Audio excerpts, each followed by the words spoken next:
Bom dia a todos.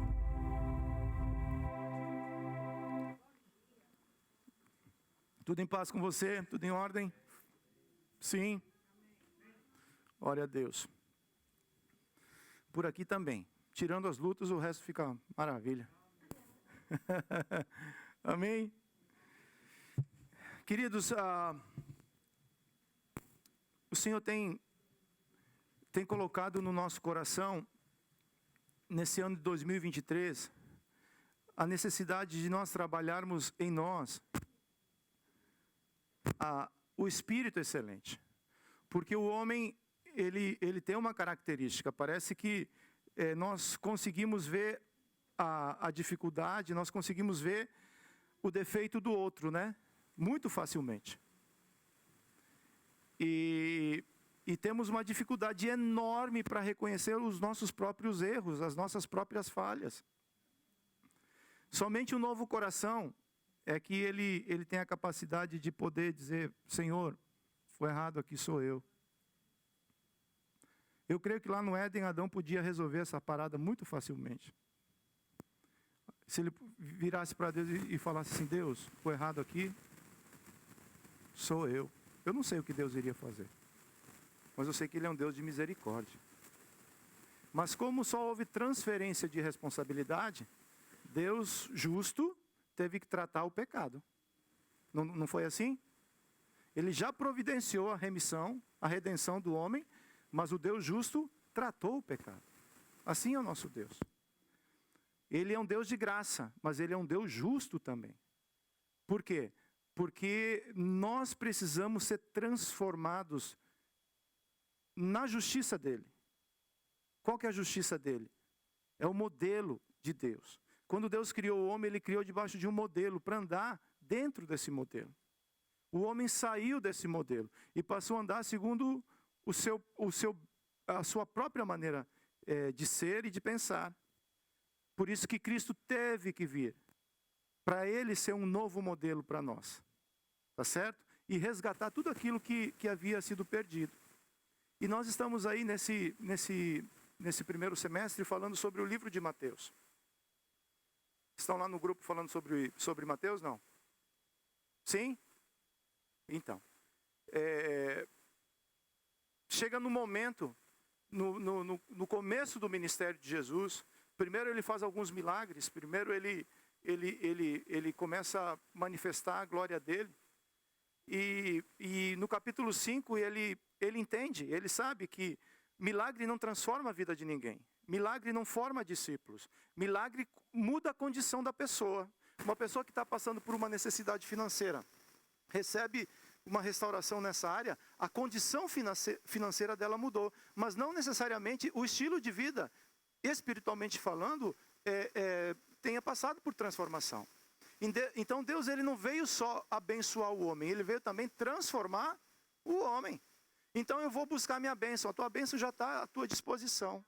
Mas eu quero dizer que Deus também deseja que nós possamos passar pelos processos de transformação. Então a igreja o tempo todo é uma casa de transformação. É a casa do oleiro que Deus nos leva para nós sermos transformados. Cada dia mais, de glória em glória e de fé em fé. Então no capítulo 5 Jesus começa a ensinar como realmente o homem que pode ser abençoado na área financeira, na área emocional, seja qual área você quiser citar, também possa ser transformado pelo poder da palavra. E Jesus começa a ensinar características que estavam nele próprio, naquela nação, sobre aquela nação, sobre o seu povo. Tá certo?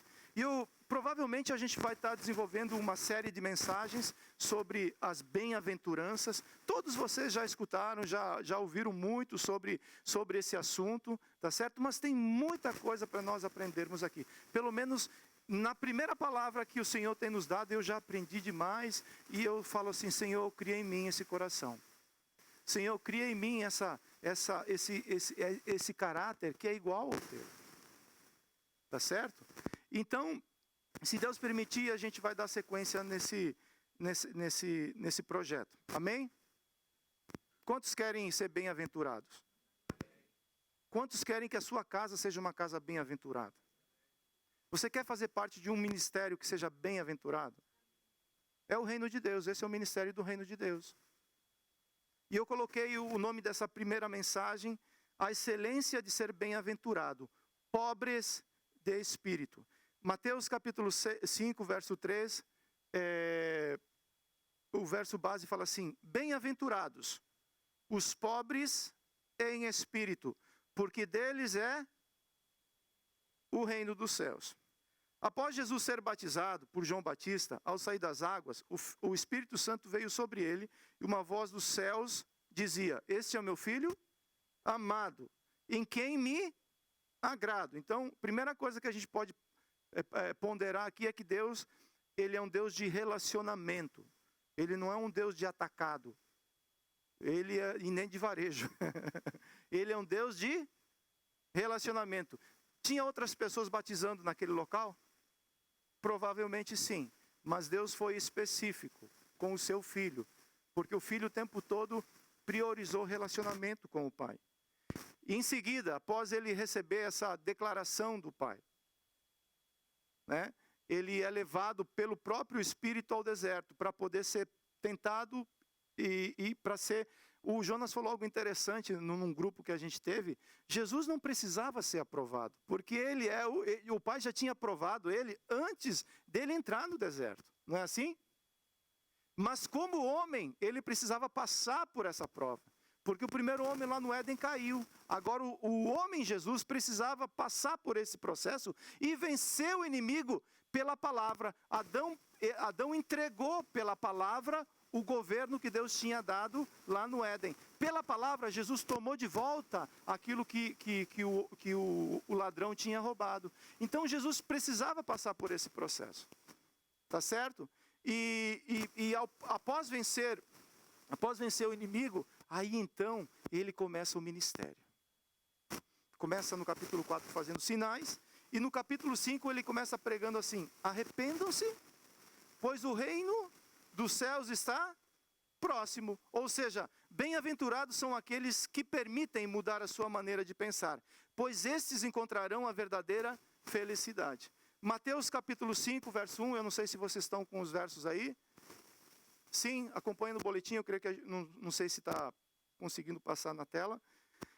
Mateus capítulo 5, verso 1 fala assim: ao ver as multidões, Jesus subiu ao monte, ele se assentou e os seus discípulos se aproximaram dele. Então ele passou a ensiná-los. Jesus disse, o que Jesus disse? Bem-aventurados. Jesus começa esse ministério, o ministério de Jesus é um ministério de poder.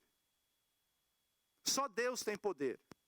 Ele deu autoridade para o homem, mas poder, quem tem é somente Deus. E esse poder começou a ser manifestado. Ele começou a curar, começou a restaurar, começou a fazer prodígios e maravilhas. Tá certo? E aquele que era cego, começa a ver. O que ele faz? Naturalmente, ele passa... O sinal, o milagre, atrai a multidão. É ou não é? A gente começa a falar sobre prosperidade e pessoas começam a ficar ricas aqui dentro. Ah, meu Deus. Não é difícil encher a igreja, queridos. Não é difícil encher a igreja. O que é difícil é encher o coração das pessoas de Deus. Esse é um desafio diferente.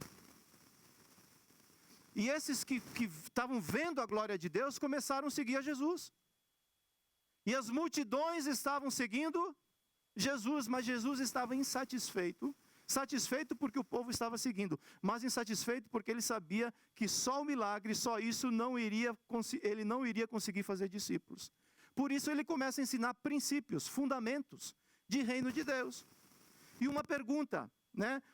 Antes disso, o milagre até pode mudar a condição da pessoa, mas somente a prática da palavra tem poder de nos tornar bem-aventurado.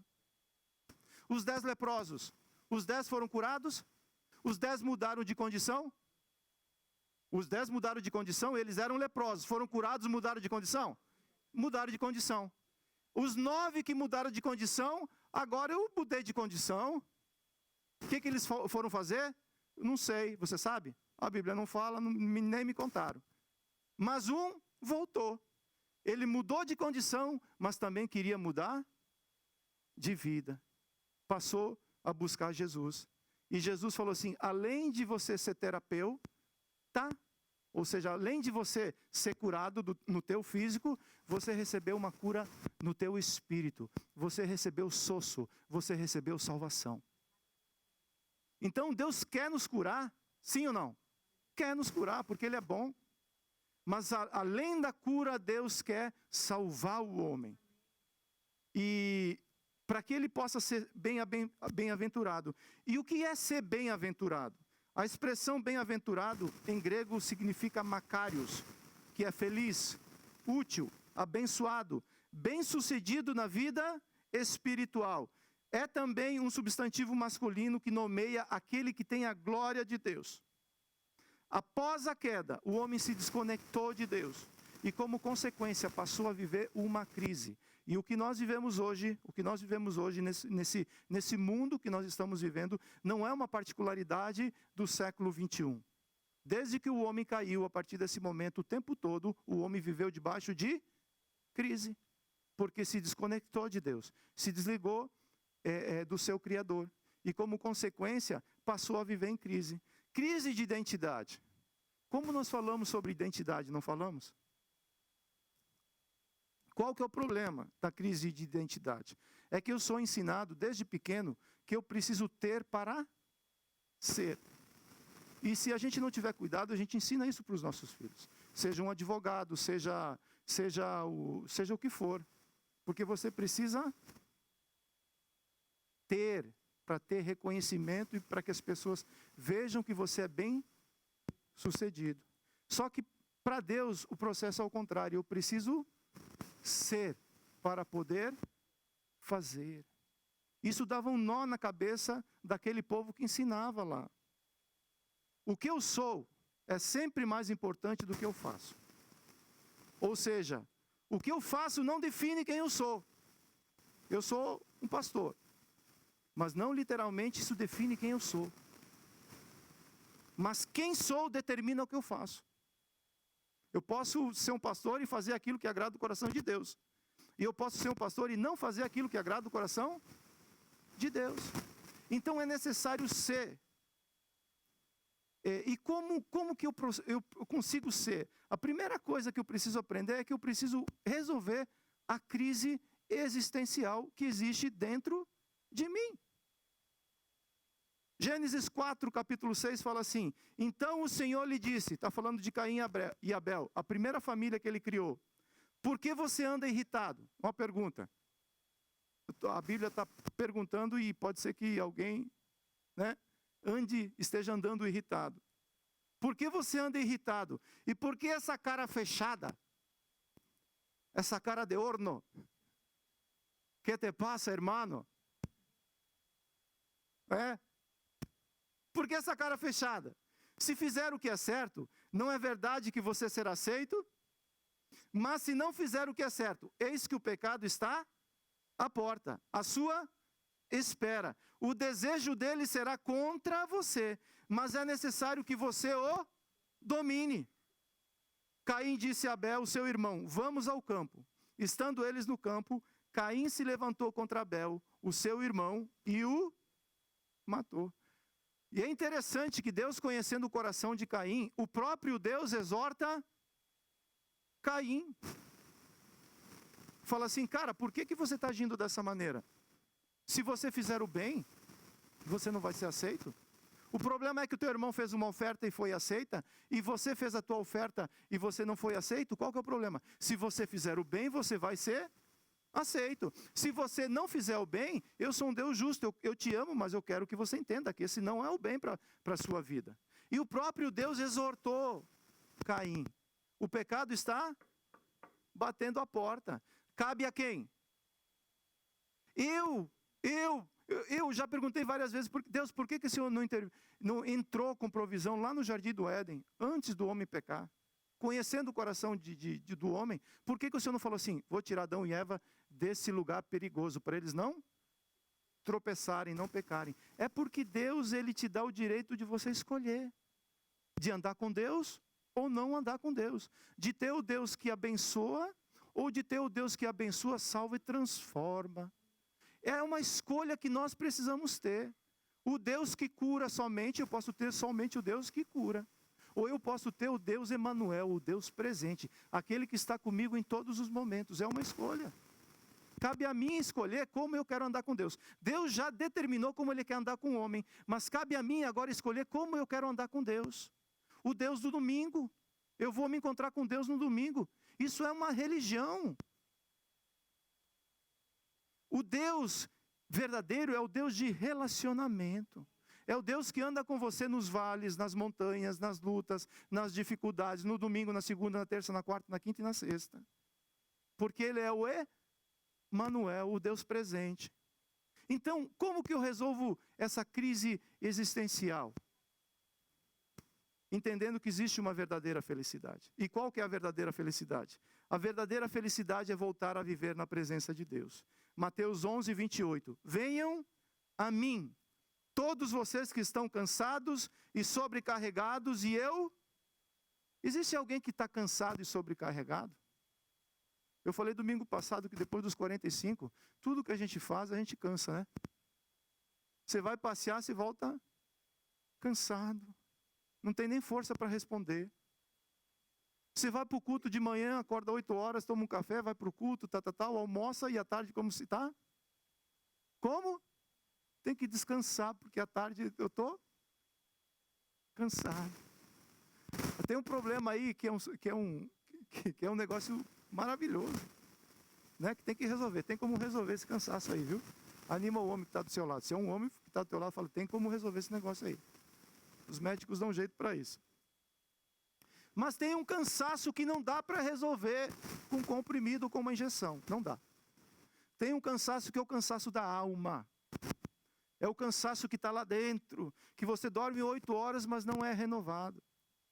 É esse tipo de cansaço que Jesus estava falando assim, venha, você está cansado emocionalmente, espiritualmente, venha a mim, eu vou aliviar você. Eu vou te dar descanso. Eu vou te renovar. Atos 2, 28. Tu me tens ensinado os caminhos que levam à vida, e a tua presença me encherá de alegria. Onde que eu resolvo a crise existencial? Aonde? Vocês estão lendo aqui a mesma coisa que a gente está lendo? Não. Vou ler de novo o verso. Tu me tens ensinado os caminhos que levam à vida, para que tenha o quê? E a tua presença me encherá de alegria. Quem estava falando isso? O Pedro estava trazendo do Velho Testamento uma citação de Davi. Davi encontrou os caminhos da vida. Davi encontrou a verdadeira felicidade. O rei de Israel encontrou a verdadeira felicidade. Aonde está a verdadeira felicidade? Na presença de Deus. E o que é a presença de Deus? A presença de Deus é você relacionar diariamente com o teu Deus. Ele está aqui nessa manhã. Você não precisa sentir um arrepio, ou alguém te dizer, eis que te digo, Ele está aqui. Onde tiver 2 ou mais reunidos no nome de Cristo, Ele está presente. Você não precisa ver os céus se abrirem, um anjo descer e falar assim, eu estou aqui, meu filho. Não, isso é uma outra história. Ele é Deus presente, e é na presença de Deus que eu resolvo a minha crise. Quando você está passando por uma crise, por uma dificuldade, aonde é que você vai chorar? Aonde é que você vai buscar forças? Não é na presença de Deus? Não é assim? É desse jeito. Jesus nos reconectou a Deus, nos reconectou à vida. João 10, 10. O ladrão vem somente para roubar, matar e destruir. Mas eu vim para que tenham vida e tenham como? Em abundância. O ladrão roubou o sentido da verdadeira felicidade. Jesus restituiu tanto a verdadeira felicidade como a verdadeira vida. João 4,14. Mas aquele que beber da água que eu lhe der, nunca mais terá sede. Pelo contrário, a água que eu lhe der será nele uma fonte para jorrar a vida eterna. É uma água que renova, é uma água que transforma. É uma água que muda o nosso, aonde? Interior. É necessário mudar o interior. É necessário mudar dentro. E Jesus sabia, quando ele começa a ensinar essas bem-aventuranças, ele sabia que muita coisa já estava sendo mudada do lado de fora, mas era necessário mudar do lado de dentro, para que possa haver uma verdadeira transformação. Jesus estava ensinando a desenvolver um ideal, um propósito que não fosse baseado em conceitos passageiros. Quem tem conceitos passageiros do pai, da mãe, da escola, do professor, da mídia? Tem ou não tem? Tem ou não tem? Tem! Esse povo também tinha um conceito que não supria o coração deles totalmente. Eles falavam assim: nós somos filhos de Abraão. Mas eles não entenderam que Abraão gerou Isaque, Jacó, as 12 tribos de Israel. Da linhagem dessas 12 tribos vem Davi, de Davi vem Jesus, e é esse que dá água viva, que transforma a vida das pessoas. Então, conceitos podem mudar a minha vida, ou conceitos podem me estagnar na caminhada. Os conceitos de Deus, eles vêm para me transformar. E é em cima desses conceitos que eu preciso construir a minha vida. Conceitos eternos, fundamentos e princípios de reino de Deus. O contexto das bem-aventuranças. Eu vou ler a primeira parte do versículo, até a vírgula, e vocês leem a segunda parte, pode ser? Para a gente fazer o sangue circular. Quer fazer o sangue circular ou não? Ou quer levantar e espichar, dar uma alongada? Eu sei, a semana às vezes é corrida, né? É ou não é? Aí domingo de manhã, você chega aqui, ar-condicionado, senta do lado da esposa e tal, você vai entrando na cadeira. E se falar mansinho, fala assim: na nenê, na nenê. Mas tem conceito de vida, o Senhor quer falar conosco nessa manhã. Eu entendo, a carne é fraquinha, mas o Espírito está vivo. Tá ou não tá? Glória a Deus. Então vamos lá. Mateus capítulo 5, verso 3, fala assim: bem-aventurados os pobres em espírito. Bem-aventurados que choram. Bem-aventurados os mansos. Bem-aventurados que têm fome e sede de justiça. Bem-aventurados misericordiosos. Bem-aventurados limpos de coração. Bem-aventurados pacificadores. Bem-aventurados perseguidos por causa da justiça. Bem-aventurados são vocês quando por minha causa os insultarem e os perseguirem. Alegrem-se, exultem, porque grande é a sua recompensa nos céus. Amém? Então, nós já falamos o que é ser macário, ser alguém bem sucedido, ser alguém abençoado, ser alguém feliz. Eu quero dizer que tem muitas pessoas que são felizes. São felizes com a família, são felizes com o trabalho, são felizes com a casa que comprou. Essa é uma felicidade que nós conseguimos adquirir. É ou não é? Mas a verdadeira felicidade não pode ser conquistada através dessas coisas. A verdadeira felicidade vem através desses fundamentos que Cristo estava ensinando. E o que é ser pobre de espírito? Como a forma humana de entender a felicidade está condicionada a ter e não a ser, Jesus começa declarando quem de fato tem posse do reino dos céus. E choca a sua plateia com a palavra pobre. Tem algumas traduções que fala pobre, tem outras que falam humilde, mas tem um significado que vai determinar essa palavra. Jesus, no Novo Testamento, em grego, tem duas palavras para pobre ou humilde. A primeira é penes, aquele que precisa trabalhar para viver. E a segunda é pitochos, aquele que apenas ganha sua vida mendigando. A palavra usada por Jesus foi pitochos, totalmente dependente de espírito. E é muito importante falar algo e ressaltar algo. Essa palavra espírito não está com letra maiúscula. Não é o Espírito Santo. Porque o Espírito Santo ele é todo poderoso. É o espírito do homem. O espírito do homem, quando ele pecou, ele se tornou pobre. Ele se tornou um mendigo, espiritualmente falando. E somente Cristo pode dar água para saciar esse espírito. Somente Cristo pode fazer com que esse espírito seja transformado. Amém? O que não é pensar que a pobreza é uma condição para alcançar o reino dos céus. Isso não é. Pensar que Jesus se refere à privação mental, como se somente os mentalmente pobres pudessem entender e aplicar os ensinos de Jesus. Ambas ideias estão erradas, pois o ser pobre financeiramente não garante felicidade. Da mesma maneira que o ser rico também não garante felicidade. Jesus afirma que escondeu dos sábios entendidos e revelou aos pequeninos. Isso não significa incapacidade de entendimento, mas capacidade de mudar o entendimento. O que para os sábios isso se tornara difícil por crer que o conhecimento é o seu patrimônio e mudar é sinal de fraqueza. O que é? Ser pobre de espírito é uma condição para receber o reino dos céus.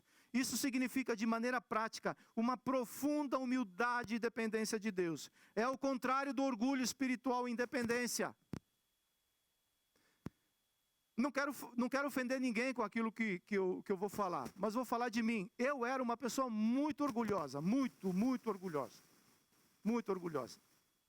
Eu fui criado num meio que eu precisava ter, né? Eu precisava ter as coisas para ter reconhecimento. Eu precisava ser o melhor para ter o reconhecimento das pessoas, para ter um bom contrato, para ganhar dinheiro e tal, e tudo mais. Então eu fui formatado dessa maneira. E o orgulho, ele desenvolve sozinho, sabe? Você não precisa fazer nada. E guardadas as devidas proporções, todos nós temos aí uma porcentagem de orgulho dentro de nós. O que é isso? Eu sou filho de Deus. Glória a Deus, sei, também sou. Também sou. Mas às vezes eu ajo com orgulho. Por quê? Porque existe independência. Fala a palavra independência. Eu sou dono do meu nariz. Você já escutou isso? Não. Eu tenho dinheiro e eu resolvo a minha vida da maneira que eu quiser. Isso está no coração do homem. Isso está no coração do homem. E eu preciso vencer essa independência. E era isso que Jesus estava ensinando para esse povo. Eles dependiam do sistema para viver. Eles dependiam do governo romano para sobreviver. E Jesus estava falando assim: dependam de mim. Reconheçam a fragilidade de vocês. E vocês vão ser bem-aventurados. Vocês vão aprender o que significa ser verdadeiramente feliz nessa terra.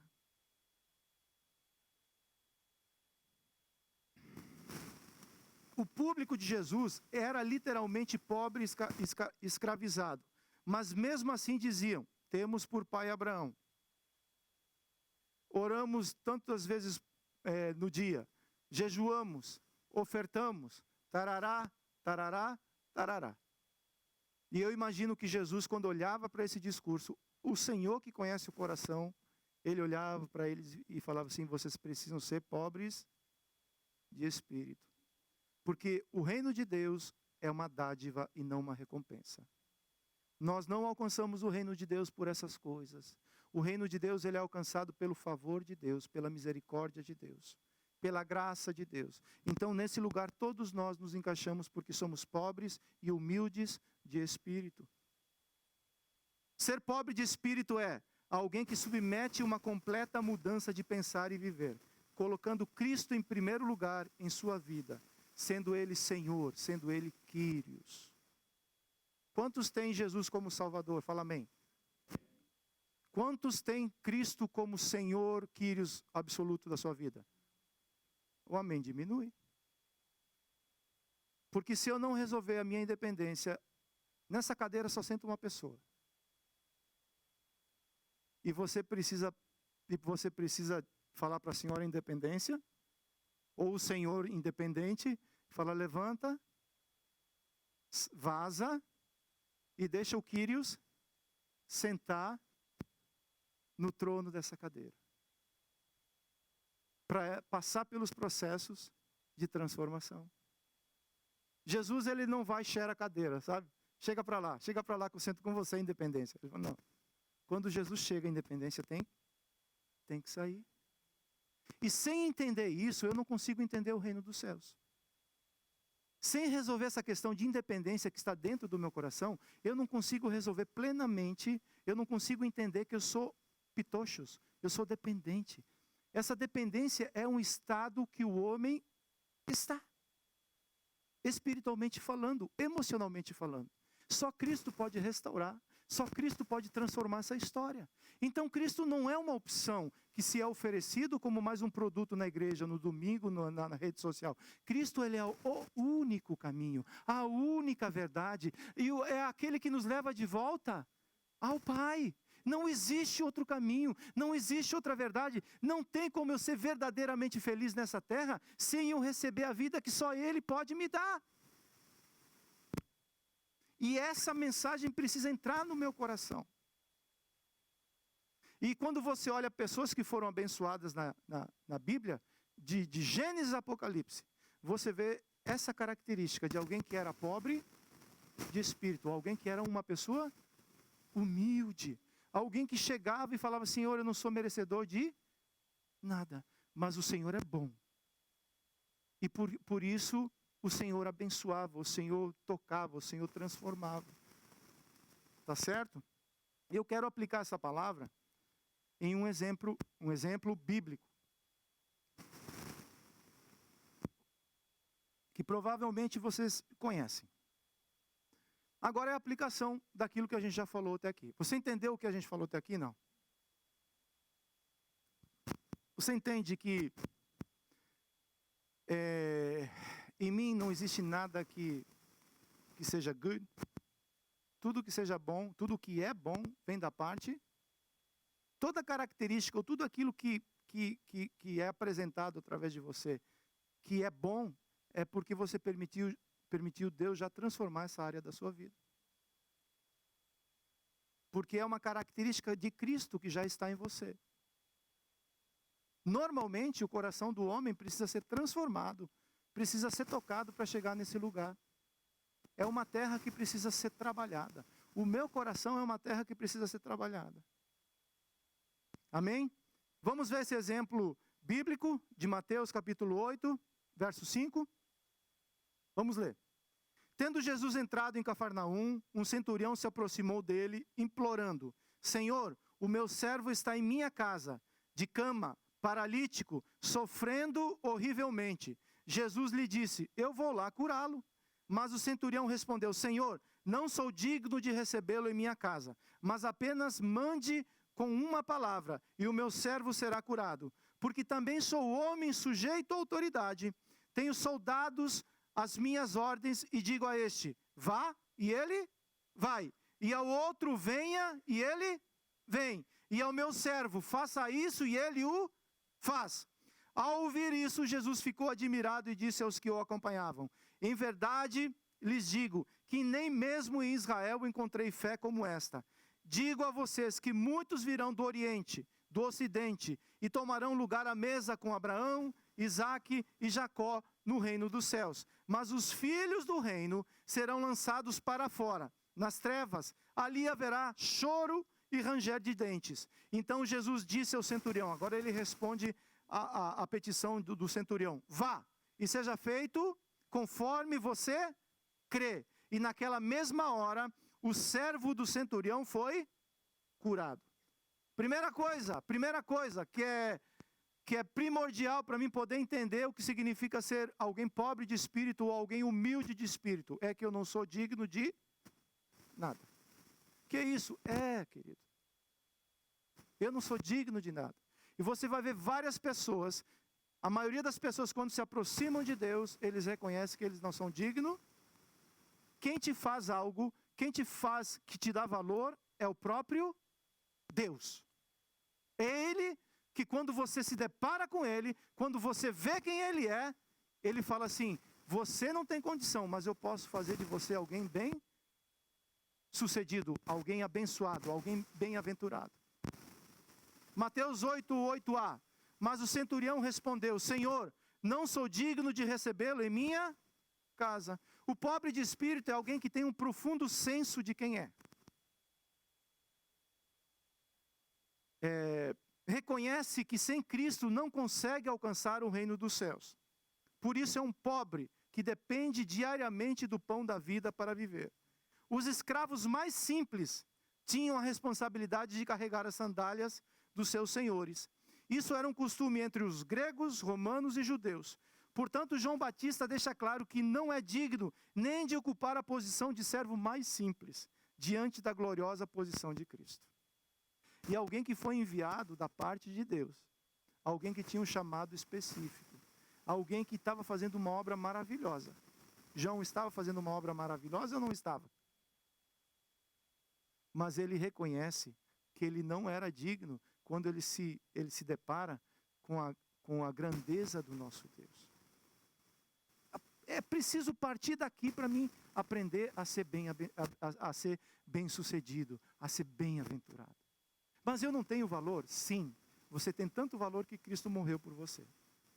Mas é necessário resolver essa questão que está dentro do meu coração. Mateus 3:11. Eu batizo vocês com água para arrependimento, mas aquele que vem depois de mim é mais poderoso do que eu, do qual não sou digno de carregar as sandálias. Ele os batizará com o Espírito Santo e com fogo. Lucas 15:19. Já não sou digno de ser chamado seu filho. Trata-me como um dos seus trabalhadores. O filho achava que tinha direito a tudo. E o pai fala: você quer tua herança? Você quer tua herança sem a minha presença? Você vai gastar a herança e você vai se sentir vazio, porque essa herança da terra não preenche o que eu posso te dar. Toma tua herança, vai gastar tua herança. E ele passou por várias crises até entender que ele não era digno de nada. E o que ele entende depois disso? Quero voltar para a casa do meu pai, porque somente na casa do meu pai eu sou plenamente satisfeito. Somente na casa do meu pai, somente na presença do meu Deus é que eu sou bem-aventurado. 1 Coríntios 15:9, talvez o maior expoente do Novo Testamento, olha o que ele fala. Porque eu sou o menor, o maior, falando que ele era o menor dos apóstolos, e nem mesmo sou digno de ser chamado, pois persegui a igreja de Deus. É necessário ter um choque de realidade para reconhecermos a nossa insignificância. Somente assim podemos desfrutar da graça de Deus corretamente. Porque tudo é através da graça. Mateus 8:5. Tendo Jesus entrado em Cafarnaum, um centurião se aproximou dele, implorando: Senhor, o meu servo está na minha casa, de cama, paralítico, sofrendo horrivelmente. Jesus lhe disse: eu vou curá-lo. Graça é receber o que eu não mereço.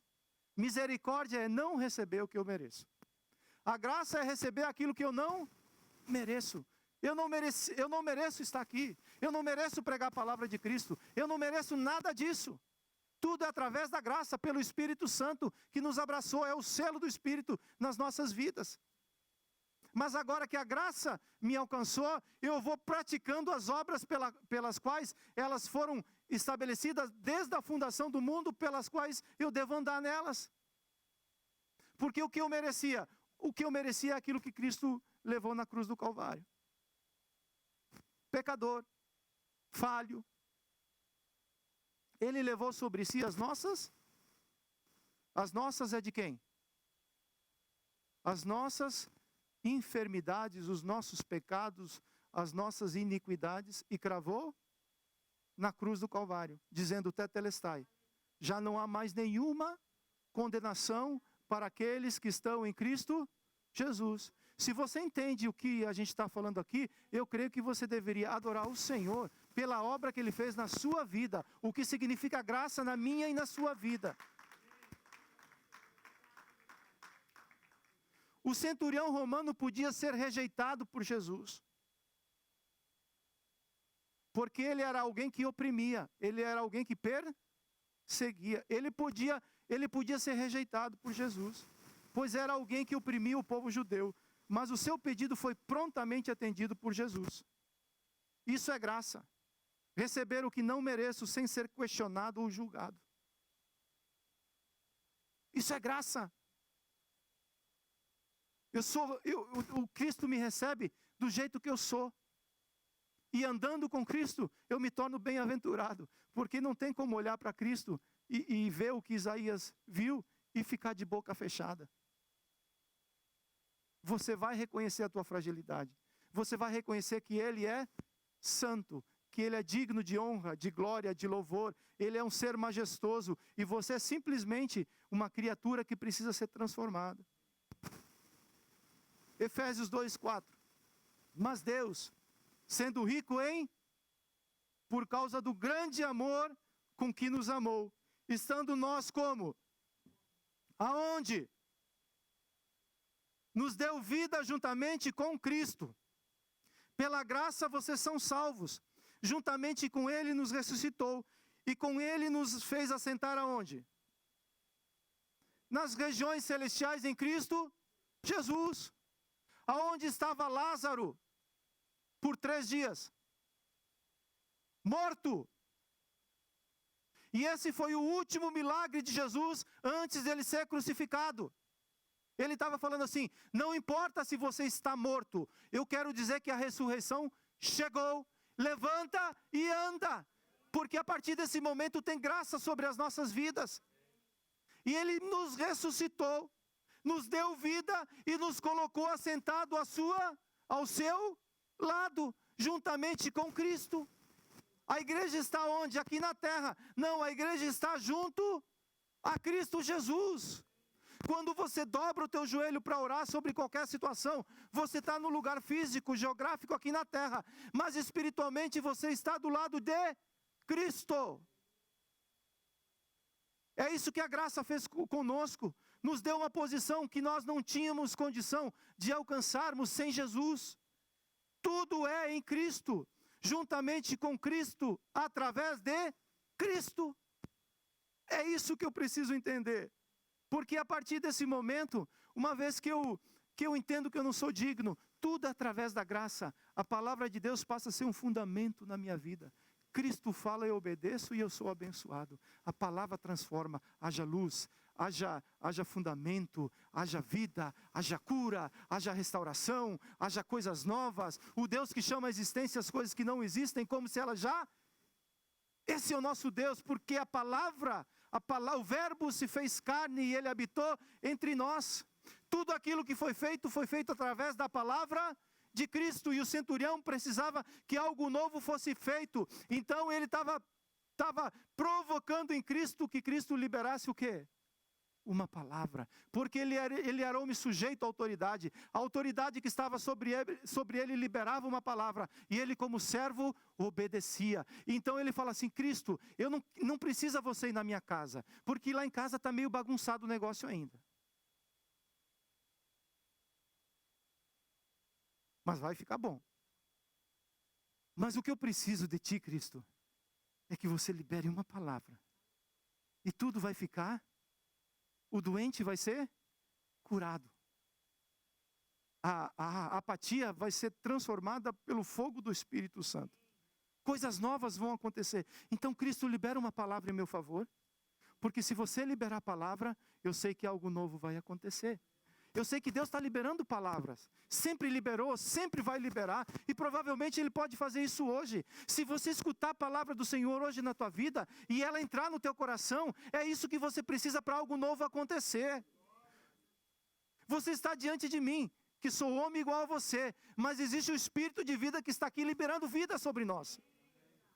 E quando essa palavra entra no nosso coração, ela separa a alma do espírito e dá propósito, transforma, dá vida, dá direção, dá esperança, faz algo novo acontecer, traz luz no meio das adversidades.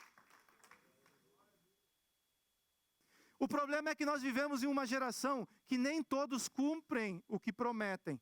Fala assim, não é assim comigo, glória a Deus. Aquilo que eu falo está carimbado. E selo com o bigode se for homem. É ou não é? Eu assumo um compromisso com os meus irmãos e eu estou agarrado. Faça chuva, faça sol, eu estou agarrado. É ou não é? É. Porque uma vez que você liberar uma palavra, o que está em xeque é o teu caráter. Se você prometeu fazer algo, filho, te resolva nos 30. Porque se você começar a prometer e não vai cumprir, não vai cumprir, não vai cumprir, sabe o que acontece? As pessoas passam a desconfiar de você. Esse é o evangelho do reino. Esse é o evangelho do reino. Cristo fala, teu sim seja, e o teu não. Se você não tem condições, fala, não estou, não dá.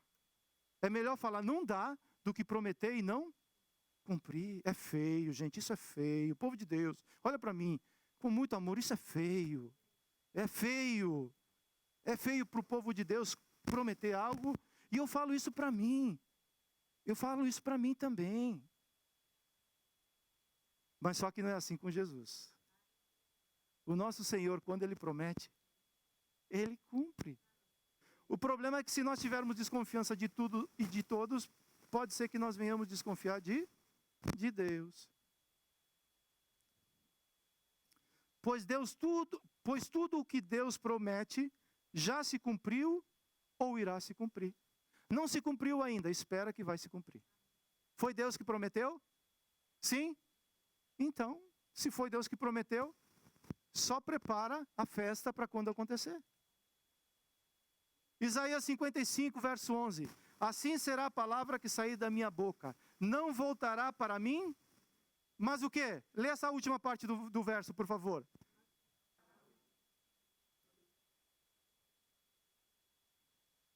Mas fará o quê?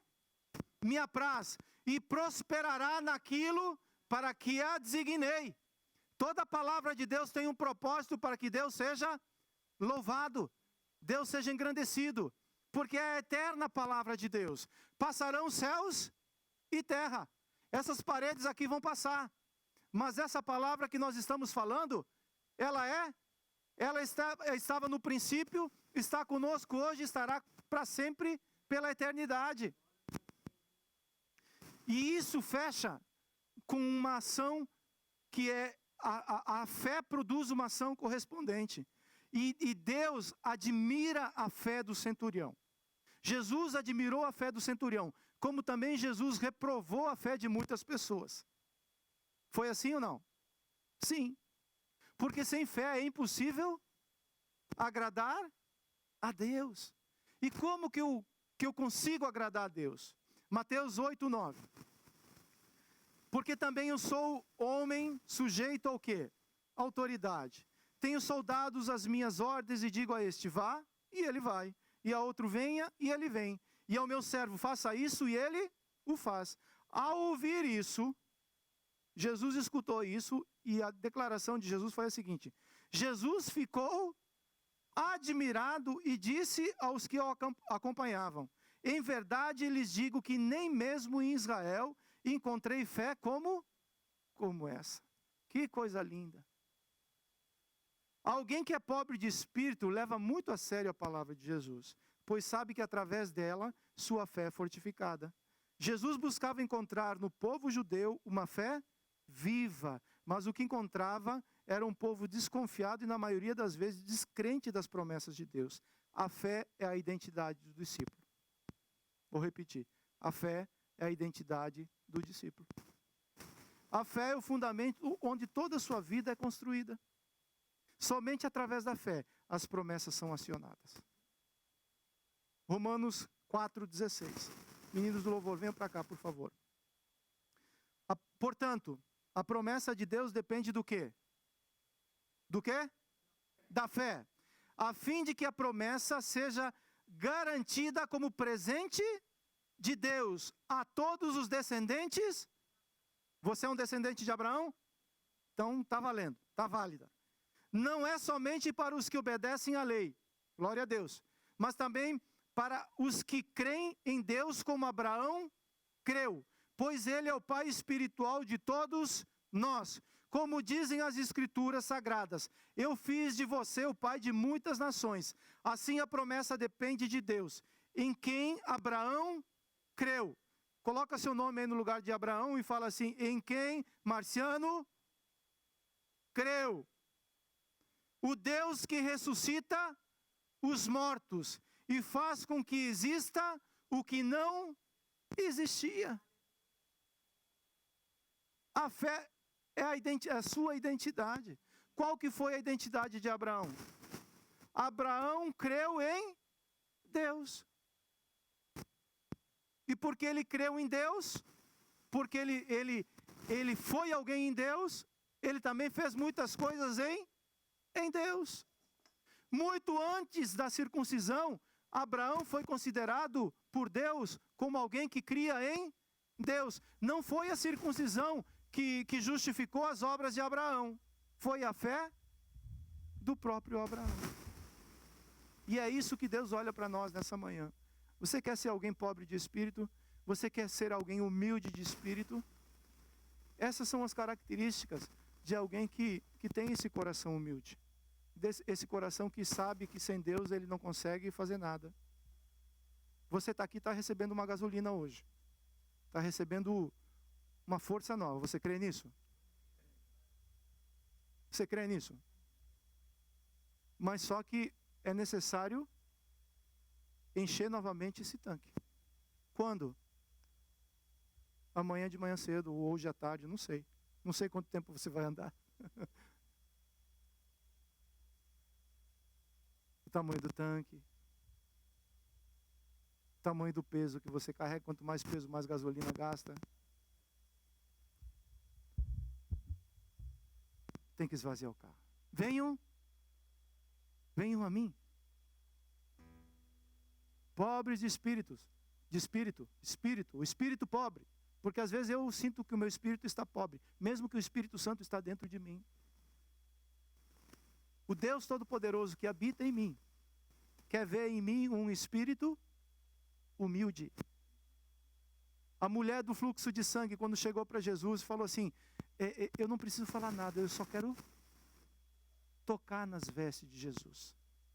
A mulher Ciro-Fenícia se aproxima de Jesus e se prostra e chora e tal. E Cristo fala, poxa Cristo, comparar ela a um pet, a um cachorrinho?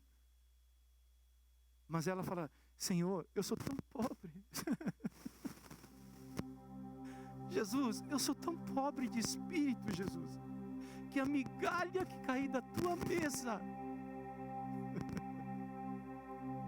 ela me preenche, ela me satisfaz, porque tu és o Deus Todo-Poderoso. E Jesus olha para ela e fala, filha, receba tudo aquilo que você está buscando. Aqueles que se humilham diante do Senhor serão o publicano e o fariseu. Senhor, eu jejuo, o fariseu. E tem misericórdia desse pecador, porque ele não sabe nem o que ele está fazendo. O publicano batendo no peito e fala, Senhor, eu sou pobre de espírito, Senhor. Eu não sou ninguém. Eu não merecia nem estar aqui falando contigo. Justifica a minha vida, Senhor. Tem misericórdia da minha vida, porque se o Senhor não me justificar, se o Senhor não me transformar, nada muda. E Jesus olha para o fariseu e olha para o publicano e fala assim, esse saiu justificado daqui. Esse quem? O publicano. Não interessa a posição que você está, não interessa a condição que você está como pessoa, como homem. O que interessa é a posição que Cristo quer nos ensinar, como seres espirituais que somos, que nós venhamos a aprender a como nos comportar diante desse Deus Todo-Poderoso, que não nega bem algum a ninguém. Conclusão: a verdadeira felicidade somente pode ser encontrada pelo homem na presença de Deus. Somente nessa posição somos bem-aventurados, felizes, plenamente supridos. Qual que é o verso que você tem, o último verso? O que fala aí? Leia mais uma vez, por favor. Às vezes falta alguma coisa no dia a dia. Falta ou não falta? Mas ele não está falando que não vai faltar nada. Não falta nada por quê? Se está faltando. Não falta nada porque Ele é o meu pastor. Ele é aquele que me pega pela mão e fala: precisa multiplicar pão, filho? Tem multiplicação de pão. Precisa restauração na casa, filho? Eu sou o teu pastor, nada vai te faltar. E ainda que você ande por vales difíceis, por situações complicadas na vida, a vida vai apresentar essas situações. Vai ter monte, vai ter vale. Eu não sei onde você está nesse momento, mas tanto no monte como no vale tem direção e tem cuidado de Deus. Ele refrigera a minha alma, me leva a passear em pastos verdejantes. Na mesa dele tem comunhão, tem restauração, tem justificação. E duas coisas me acompanharão por onde eu andar: bondade e misericórdia me seguirão todos os dias da minha vida, porque Ele é o meu pastor, porque Ele cuida de mim.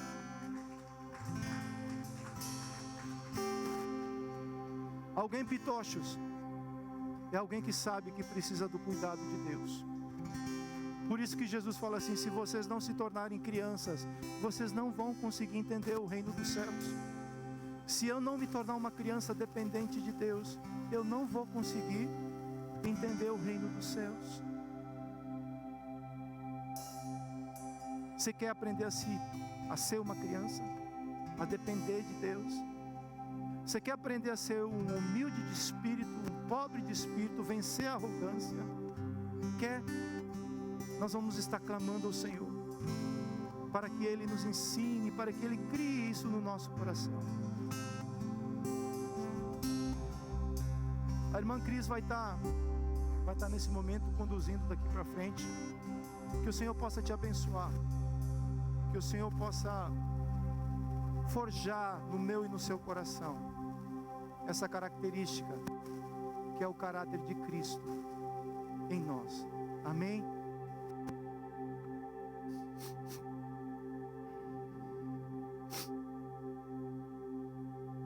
Oi, amém, glória a Deus. Vamos fechar os nossos olhos, queridos. O Espírito Santo quer terminar esse momento, né? Fechar esse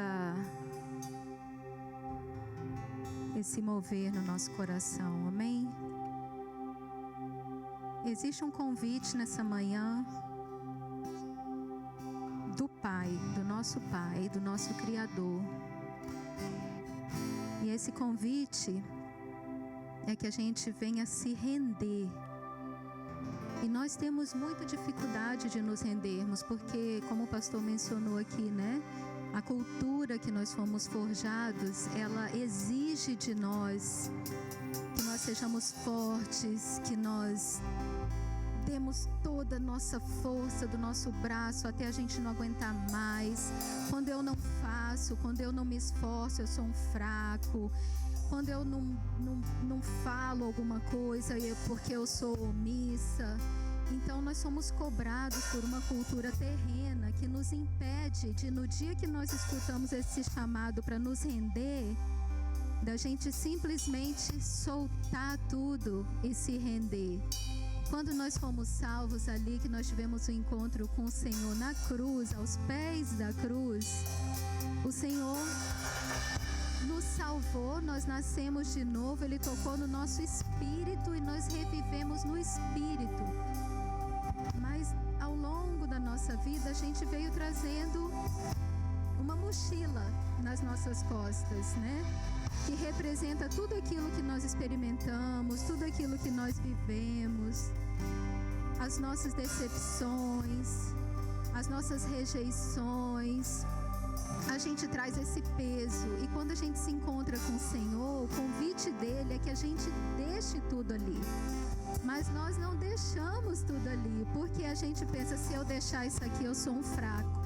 E por isso hoje o Espírito Santo está falando para nós assim: deixa tudo e assume que você é fraco. O convite é: assume que você é fraca. Mas nós não vamos nos mostrar fracos diante das circunstâncias. A gente precisa fazer essa distinção também. O chamado do Senhor não é que a gente seja fraco, se prostre diante das dificuldades da vida.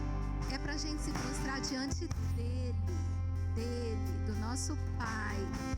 Né? A gente tem aprendido que para desenvolvermos um espírito excelente, nós precisamos ser pobres de espírito.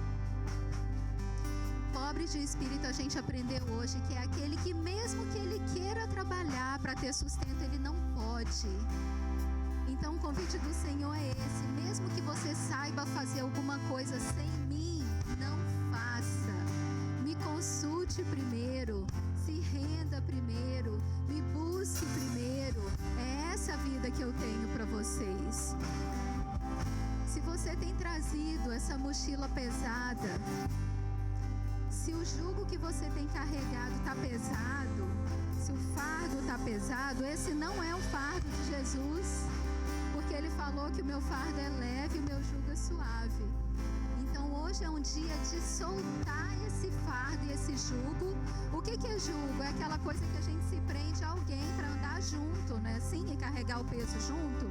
Quando nós estamos carregando o jugo de Jesus, adivinha? Ele está levando todo o peso. A gente só vai na carona, né?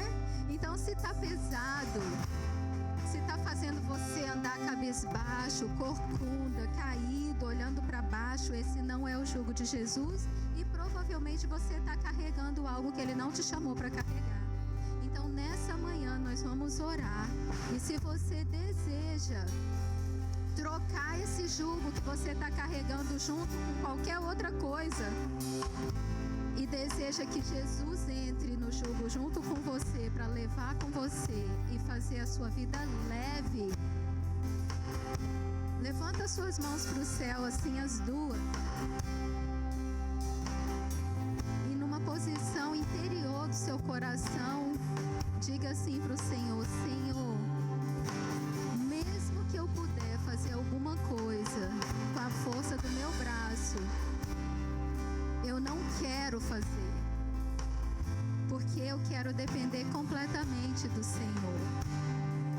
Eu deixo, Senhor, nessa manhã aqui, nesse altar da Tua presença, Senhor, porque o Senhor está aqui. Nós estamos reunidos em Teu nome, nós estamos reunidos como igreja, então eu creio que o Senhor está aqui. Eu deixo na Tua presença toda a minha necessidade de controle. Eu deixo aqui os meus medos. Eu deixo aqui as minhas dúvidas. Eu deixo aqui as minhas incapacidades. Eu deixo aqui, Senhor, na Tua presença santa, tudo aquilo que eu tenho arrastado na minha vida e que tem me impedido de ter uma vida abundante, que tem me impedido de testemunhar que servir ao Senhor vale a pena. Tudo aquilo que tem segurado as minhas pernas, os grilhões, as correntes que tem segurado os meus pés e quando eu dou um passo para frente, essa corrente me puxa para trás e me faz dar 10 passos para trás. Meu Deus, eu deixo aqui nessa manhã, na Tua presença, essas coisas, Senhor. Eu abro mão da cultura do mundo para receber a cultura do Teu reino, que o Senhor tem me ensinado neste lugar. Senhor, o primeiro ensinamento que o Senhor trouxe ali para os Seus discípulos, quando o Senhor iniciou o Seu ministério, foi dizer que são felizes aqueles que dependem do Senhor. Eu quero ser esse. Eu quero receber esse primeiro ensinamento. Eu recebo esse primeiro ensinamento no meu coração. E eu te peço, Espírito Santo, vem marcar o meu coração com essa característica. Me faz um pobre de espírito. Me ensina o que significa isso. Continua ministrando no meu coração, no meu dia a dia, o que significa depender do Senhor. É muito fácil depender do Senhor quando a gente já fez tudo que não podemos fazer mais nada e a gente fala: Senhor, eu dependo de Ti nessa circunstância. Mas o chamado do Senhor é: Senhor, eu dependo do Senhor antes de tentar fazer qualquer coisa. Eu quero declarar que eu dependo do Senhor. Porque nós não podemos garantir nem o próximo minuto se eu for ter ar, se eu respirar. Se o Senhor fechar, acabou. Então eu dependo dele para tudo. A verdade é que eu dependo dele para tudo, mas eu preciso reconhecer que eu dependo. Existe uma diferença em reconhecer que eu dependo. E tudo vai ficar mais leve por causa disso. A gente é tão enganado. A cultura desse mundo, o inimigo enganou tanto a gente, achando que se eu estiver no controle eu vou ser feliz. É o contrário, gente. É tudo o contrário. É quando eu dependo dele e que escuto a voz dele. Vai por aqui, vai por ali. Agora é hora de falar, agora é hora de calar. Aí sim, eu começo a receber um espírito excelente e começo a inspirar as pessoas ao meu redor a servir esse Deus que eu digo que estou servindo, né? Que a gente tem andado por aí falando que serve esse Deus, mas a gente precisa começar a inspirar as pessoas a desejar esse estilo de vida que nós temos, amém?